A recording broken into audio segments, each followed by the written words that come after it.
नमस्कार मित्रांनो, आज आपण या व्हिडिओमध्ये SBI मार्फत मित्रांनो इथे एक वॅकन्सी निघली आहे डेप्युटी मॅनेजरसाठी।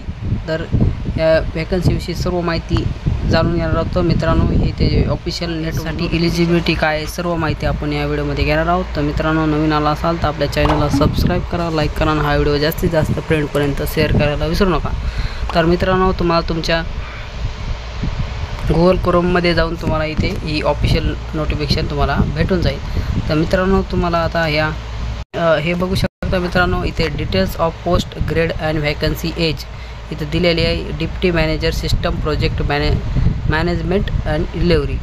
तर वॅकन्सी दिल्यात SC ST OBC EWS UR total अशा वॅकन्सी दिलेल्या आहेत। डिप्टी मॅनेजरसाठी 187 अशा वॅकन्सी आहेत। कास्ट वाईज तिथे दिलेल्या आहेत। SC साठी 31, ST साठी 14, OBC साठी 48, EWS सर्टिफिकेट ज्याच्याकडे आहे त्यांना 18 आणि UR साठी 76 अशा वॅकन्सी इथे दिलेल्या आहेत। त्याच्यानंतर deputy manager system infra support याच्यासाठी पण वॅकन्सी इथे 412 अशा वॅकन्सी दिलेल्या आहेत।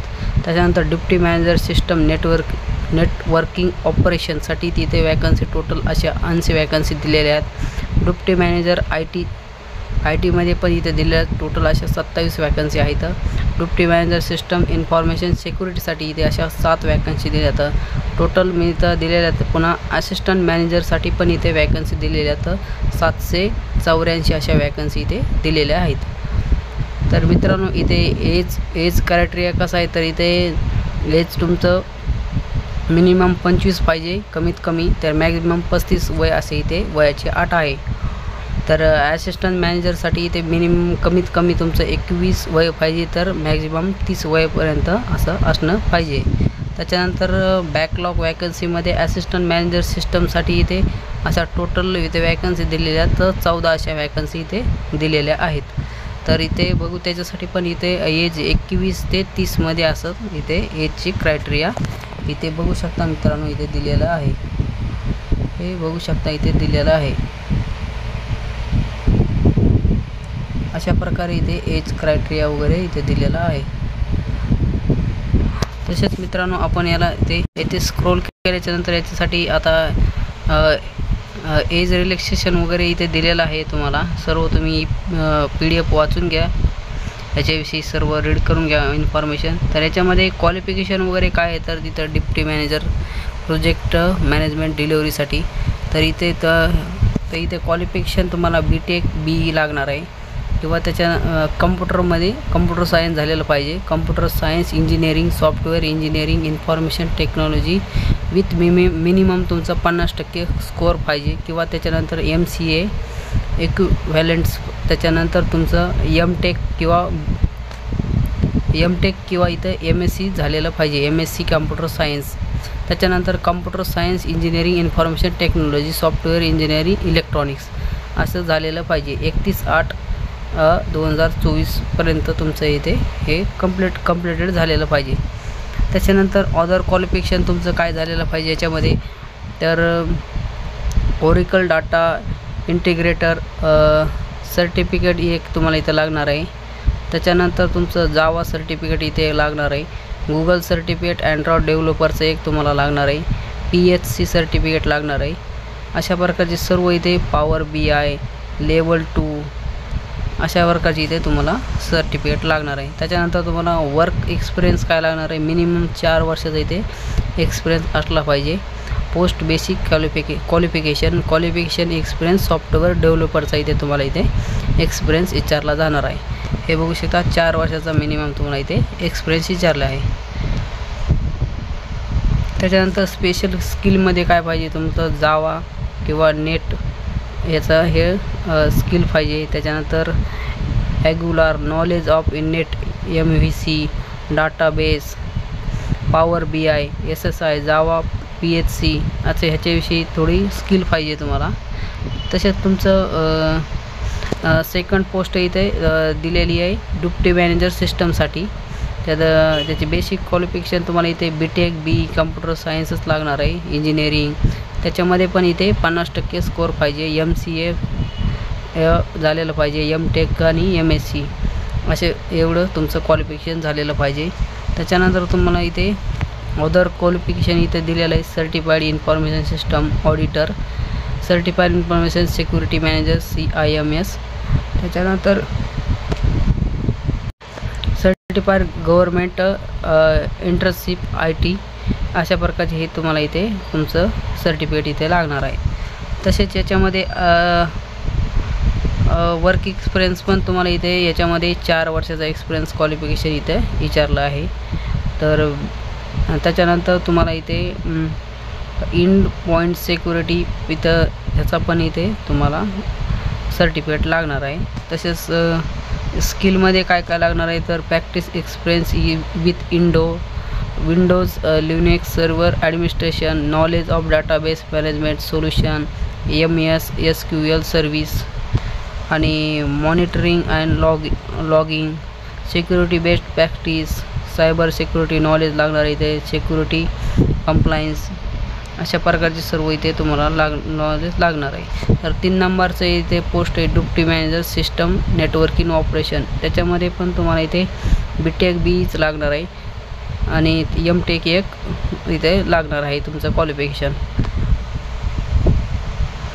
त्याच्यानंतर मित्रांनो इथे 4 वर्षाचा एक्सपिरियन्स लागणार आहे त्याच्यामध्ये पण. तसेच मित्रांनो याच्यामध्ये following experience will not consider, जर तुम्हाला इथे managing college and institute campus नेटवर्कचा काही एक्सपिरियन्स असेल तर हे तिथे कन्सिडर केला नाही. Campus wifi managing shops mail network हे इथे कन्सिडर केलेलं जाणार नाही.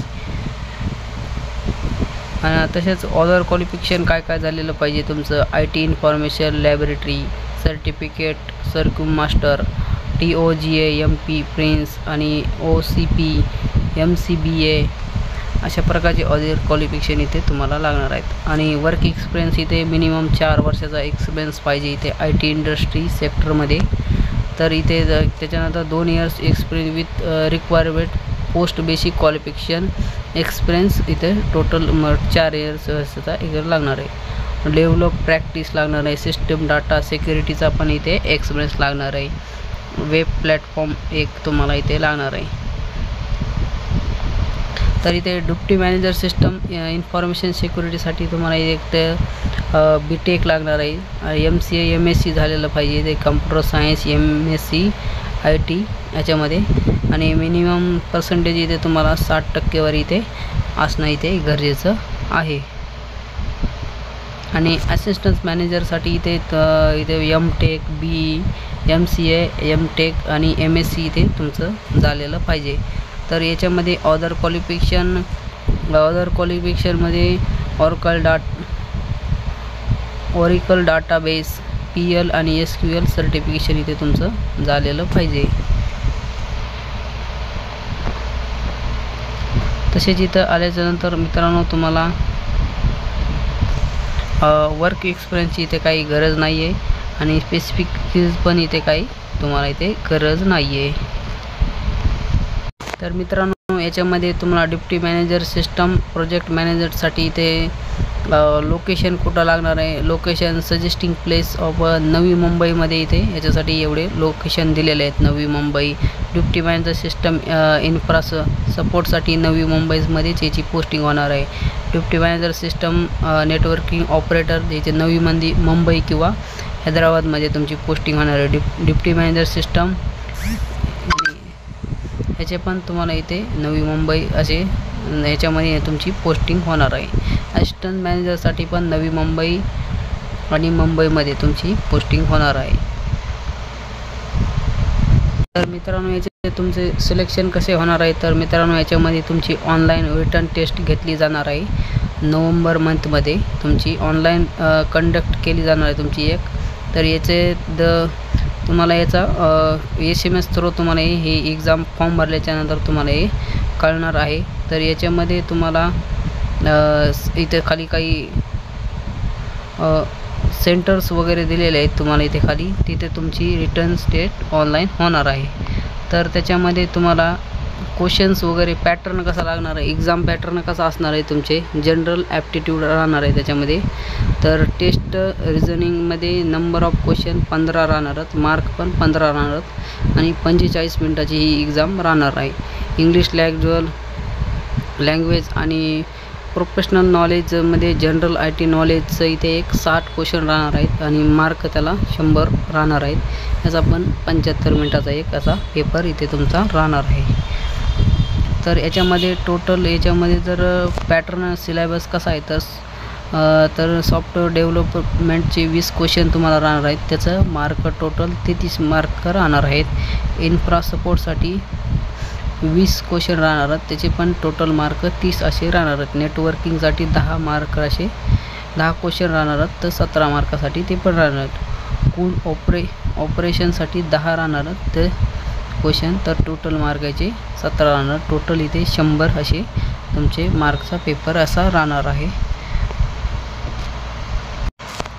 तर मित्रांनो, ह्याला अप्लाय कसे करायचे, how to apply candidates valid email. तर मित्रांनो, तुम्हाला त्याचे ॲप्लिकेशन्स फीस वगैरे किती राहणार आहे. तर application fees total non refundable आहे, 750 रुपये याची अशी हे राहणार आहे. जनरल EWS OBC कॅन्डिडेट इथे तुम्हाला इथे कॅन्डिडेटसाठी इथे फीस नाही आहे ही. आणि SC ST PWS कॅन्डिडेटसाठी इथे ओनली जनरल EWS आणि OBCसाठी इथे फीस राहणार आहे. आणि SC ST यांना फीसची इथे फीस नसणार आहे इथे SC ST PWBD. अशा प्रकारे तुम्हाला जर याच्यासाठी अप्लाय करायचं असेल तर www.https bank SBI web career current opening या वेबसाईटवरती जाऊन तुम्ही या अप्लाय करू शकता.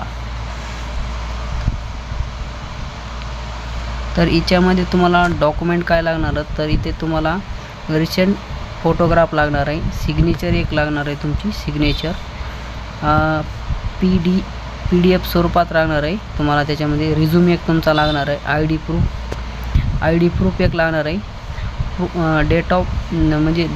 डेट ऑफ बर्थचा प्रूफ एक लागणार आहे तुमच्याकडे, एज्युकेशन सर्टिफिकेट लागणार आहे तुमचं, मार्कशीट डिग्री सर्टिफिकेट आणि एक्सपेन्स सर्टिफिकेट एक तुम्हाला लागणार आहे, ते पण PDF स्वरूपात. Caste certificate EWS certificate PDF स्वरूपात इथे तुम्हाला लागणार आहे. PWBD सर्टिफिकेट एक लागणार आहे. तसेच प्रेफर्ड क्वालिफिकेशन सर्टिफिकेट हे पण तुम्हाला हे सर्व PDF स्वरूपातच लागणार आहे. Form number 16 offer letter, last salary slip and current employ जर असतील तर तुम्ही इथे तुम्हाला हे PDF स्वरूपात लागणार आहे.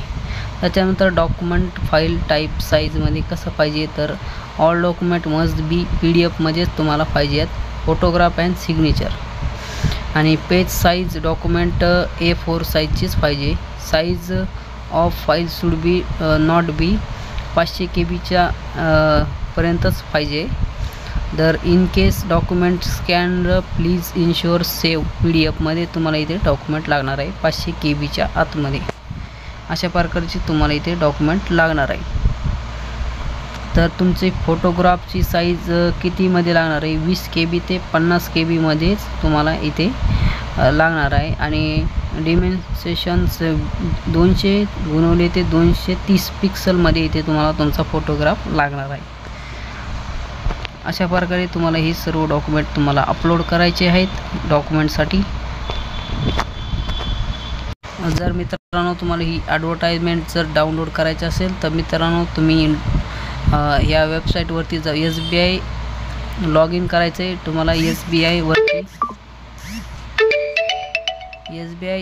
government.in करिअर करंट ओपनिंग या वेबसाईटवरती जाऊन तुम्ही ही ॲडव्हर्टाइजमेंट तुम्ही पाहू शकता. आणि काही जर तुम्हाला आणि ह्याला अप्लाय जर करायचं असेल तर तुम्ही या वेबसाईटवरती जाऊनच तुम्ही अप्लाय करू शकणार आहात. तर मित्रांनो, असेच नवनवीन व्हिडिओसाठी आपल्या चॅनलला सबस्क्राईब करा, लाईक करा, हा व्हिडिओ जास्तीत जास्त फ्रेंडपर्यंत शेअर करायला विसरू नका. तर भेटूया पुढच्या व्हिडिओमध्ये. थँक्यू.